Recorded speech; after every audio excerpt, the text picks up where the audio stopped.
I don't even have the Good Morning Panther fans this morning. No, not after 3 in a row. How do we go from and this is the part I don't like because it's a clear marker with Q and without Q. 7-0 and then 3-2-2. And I don't want that to be true. We all wanted this to let's just make this work, but I don't know if it's working, bud. Remember how I said that I'd like to think that Bruno was on the phone with Q getting some help? If he hasn't up to now, I think he needs to make that call today. Yeah. Because something ain't working. No, something's not working. It's just I can't explain. It's the same team, same players, but I mean the level of play has dropped. I don't know. Yeah, no, remember 25%. Remember I mean, the games defense. ago? What happened? What happened to the defense? They're so consistent and so solid. I know. The mistakes, the mental brain farts. I mean, the passes, sloppy, lazy. Right. Players not covering men. I mean, Huberto on that first goal, I think, and then the guy was basically all alone. And then, of course, Huberto gets to him when the goal is scored, and he puts his head down like. Right. So no, he's not. I don't know. Look, remember a few games ago? I think it was before Carolina even, and we was in this show, and I was like, something just not right. And you're like, yeah, I was the game you were at, and I was like, something's just not right. And you're like, I didn't see that, but I think now you're seeing it. It's not explainable. You can't. You're watching it, and it's just like something not right. Like the chemistry, something's off. It's not. I can't put my finger on it. It's not like we're playing bad. Right. We just don't have whatever that mojo, whatever you want to call it, was going on. Whatever was going on in the streak is not there. Right. I mean, we're not burying. I mean, how many chances did we have last night? Odd man rushes, and we got to be like setting the record for the most blown odd man rushes in the league. Yeah, I mean, if they kept that stat, we'd be at the top of the list. I know. I know. And the goalie, I mean, it's not like we ran into a hot goalie last night. We just weren't, capitalizing on our chances. It's almost like the entire team is going on right now with what happened with Duke last season in the individual basis, where it's like, how did they not score? How did that not go in the net? And that's happening now on a team wide, and Duke's the only one putting it in the net. Yeah, and Barkov. Barkov. And then it was weird because Coach made that shift last night, bringing Reinhardt up and Tippett down, and then immediately you play dividends for Tippett and Lundell. Right. And to me, when Huberto is playing like this, the Lundell line, I put them on the ice, because we've seen this before with Huberto. When he is agitated and animated and aggravated, he plays out of his mind. But when he's like, I don't know what it is with this kid. Yeah, Huberto is MIA right now. I think we'd all agree he's just. I can't figure that one out. Right. But I wasn't opposed to that move. I told you last night when we were watching and texting, I said, I think that's not a bad move, moving Tippett with Lundell. Yeah. And Vetrano. Right. No, that's a good thing. We missed Marchment. You just see it there. Right. And, you got a couple of these players. Marchment, Lombard is another guy. I want to look at that. Because I talked about this in the recap. The time on ice. Let me look this up, because the fourth line last night, did they play? I mean, it was just absurd. Let me see. That page is not even updated. Let me see here. It really seemed to me like the fourth line was just not on the ice hardly at all last night. Okay, this is not going to give me what I want. Come on.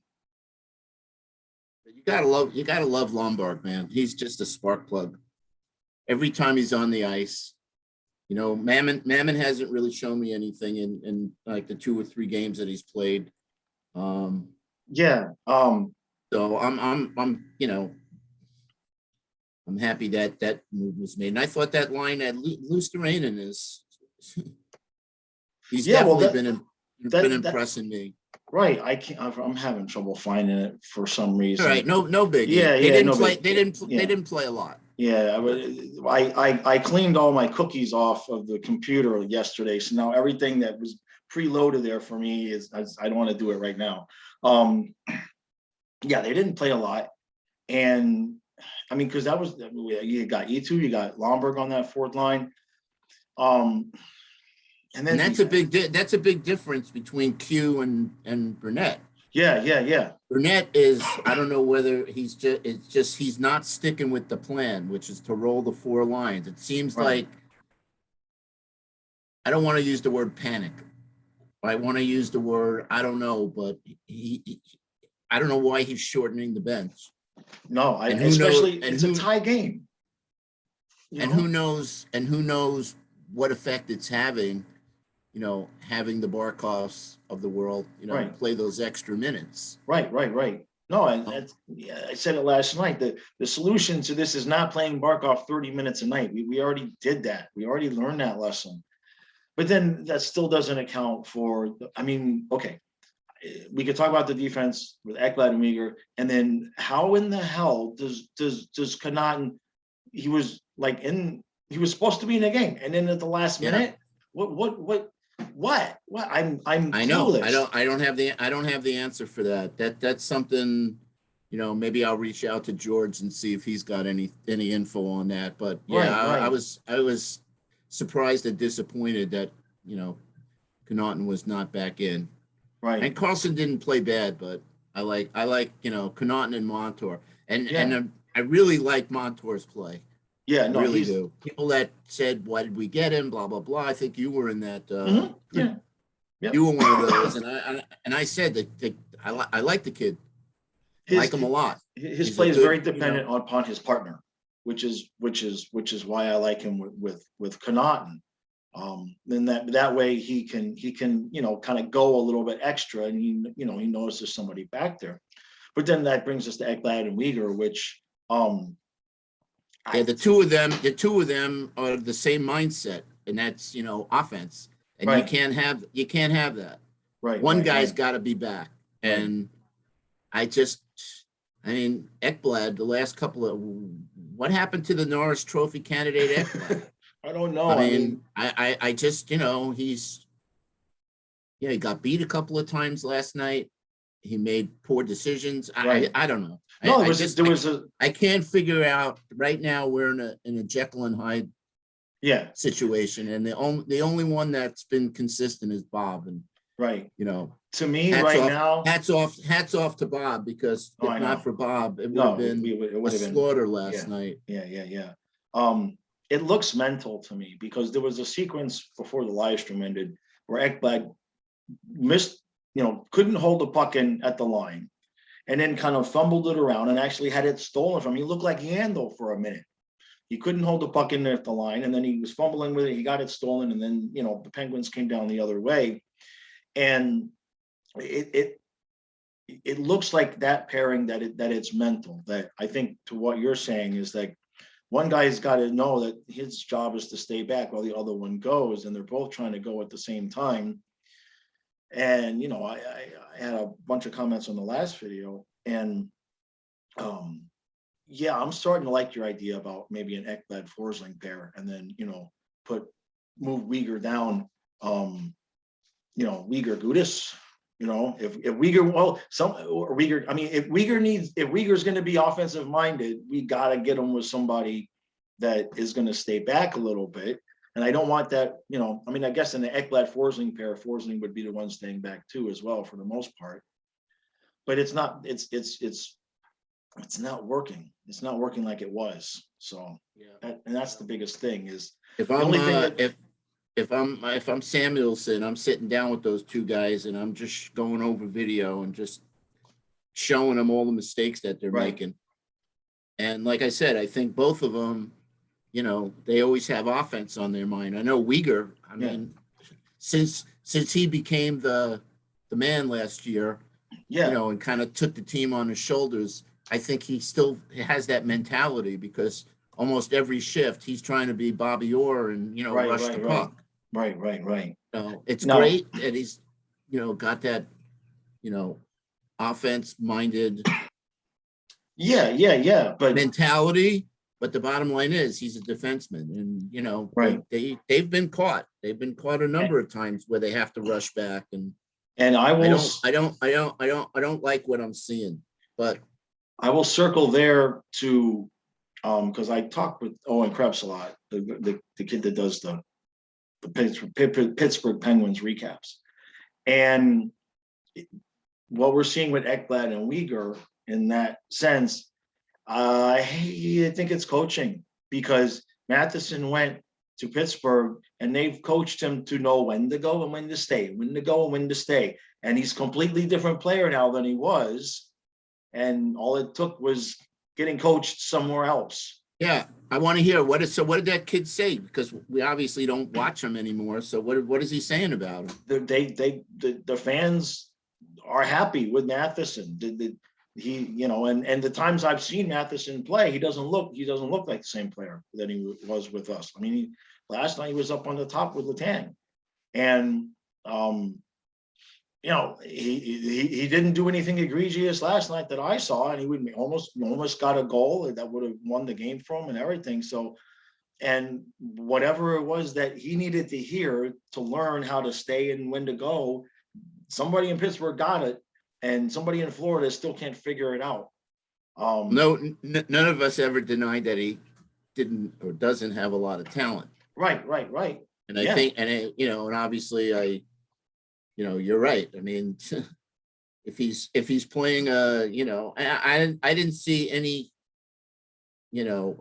mental mistakes like I saw when he played with us. Yeah. As far as when we had the puck in the zone. Yeah, he looks solid. There's nothing about it. But we're good. We got Hornquist and we got out of that contract. Yeah, so that's good. Now the other thing I want to talk about is ask you about, because you mentioned Bob. Maybe you could explain to me. I don't know, but how an inadvertent forearm from Ryan Lomberg when he's pulling up when the goalie's like halfway down the block, how that's a game misconduct. But running over Bobrovsky with a knee to the head is only 2 minutes for goalie interference. Yeah, I mean, I want to hear this one. No, first of all, you know what I said the day after it happened? I said there was no penalty. Right. That was not intentional. They were both going for the puck. It's unfortunate that there was a collision. There's no way that should have been a major, if not even a happened last night was a 5-minute major. Yeah. I mean, that was, I'm not going to say an intentional run at the goalie, but it didn't look like he made any attempts to get out of Bob's way. No, I mean, in the crease. It wasn't like Bob was even bordering. I mean, it's in the middle of the damn crease and just a knee to the head. I can't remember last time I saw something like that. We're just lucky Bob got up and was okay, because he was down for a second. Now that's just no. Yeah, exactly. Exactly my thought at the time. Like, oh man, here we go. That's all we need now.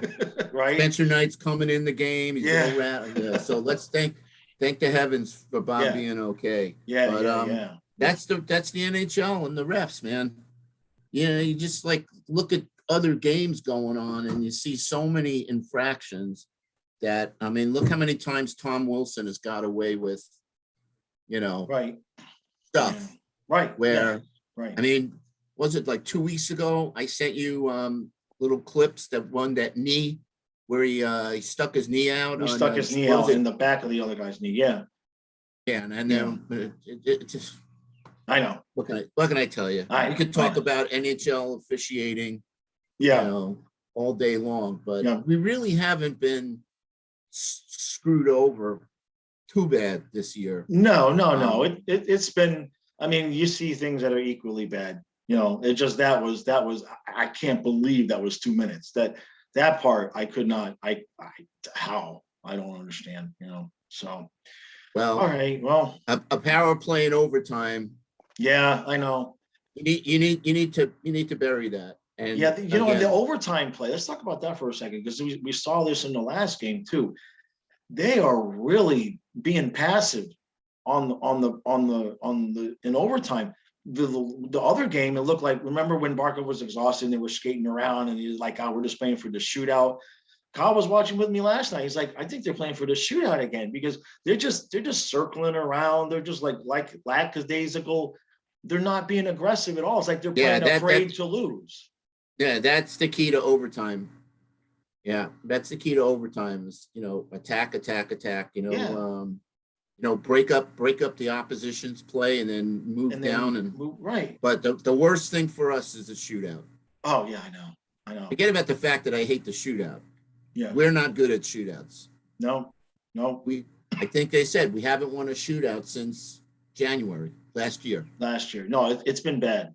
And it's not really been bad because our goalies have been bad. It's been bad because our shooters have been horrible. Oh yeah. Barkov used to be the king of the shootout. Yeah.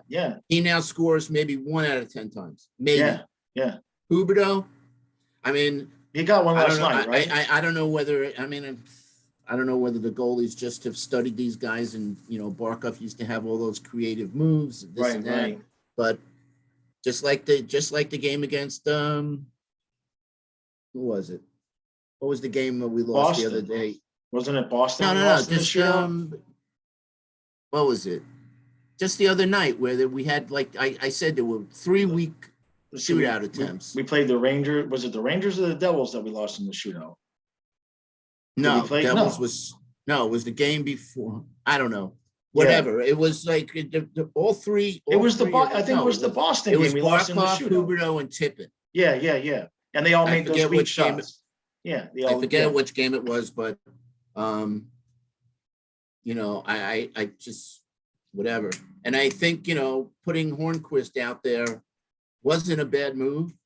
Because I remember last year, game in a shootout with a great move. He tried to do the same thing. I just think he came in too fast. He came in low-sided. He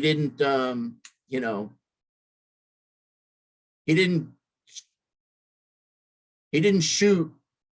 Well, his shot didn't go where I think he wanted it to do. Right. He didn't get the shot. That upper corner. Yeah. Which is that's the way you do it. And again, it's very rare these days that you go in on a breakaway or a shootout and you beat these guys 5-hole or or a move. Yeah. I did tell you, Jeff Carter. Watch Jeff Carter. Yeah, I know. As soon as I saw him with I said game over. I really did. I mean, it's a bad way to lose a game. I really wish they would just do away with the shootout. Just play the 3-on-3 until it's over. Yeah, maybe two 5-minute or 1 10-minute or whatever. It just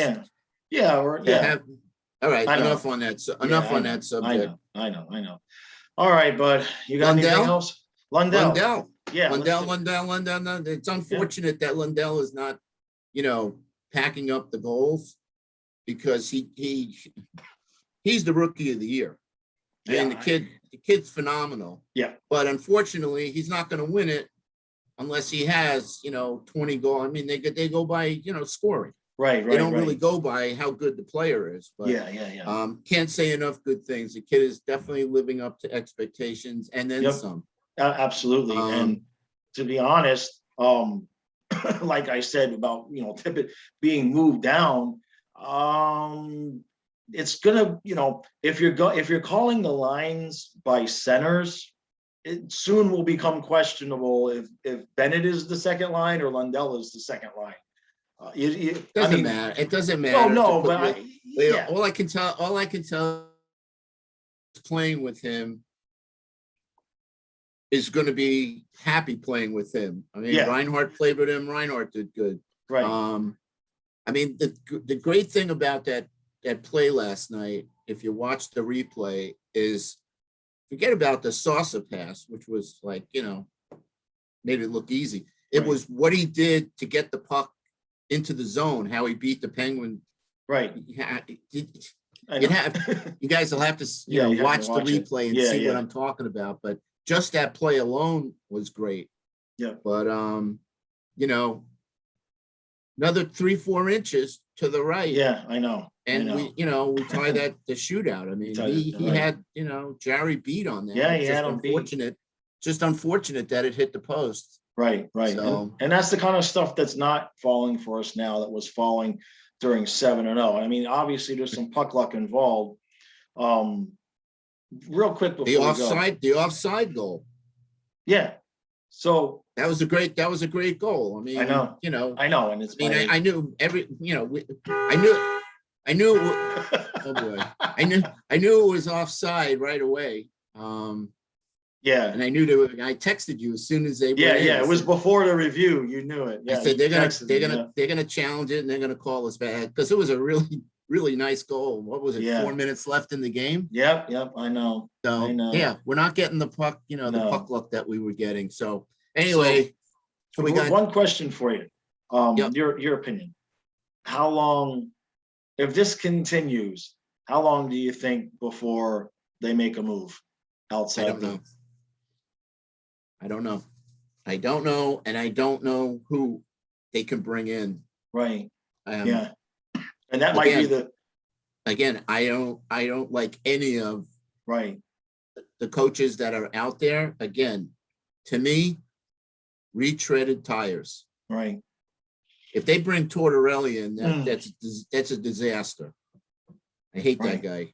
Yeah. And I don't think he's that. I think his his greatness as a coach was 10 years ago, 15 years ago. Yeah, it's been a while. I think his days are over.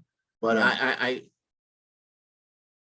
mean, I'm looking at Right, you're thinking of who, and it's like Boudreaux, what's his name? Blausma, Tortorelli. Right. I mean,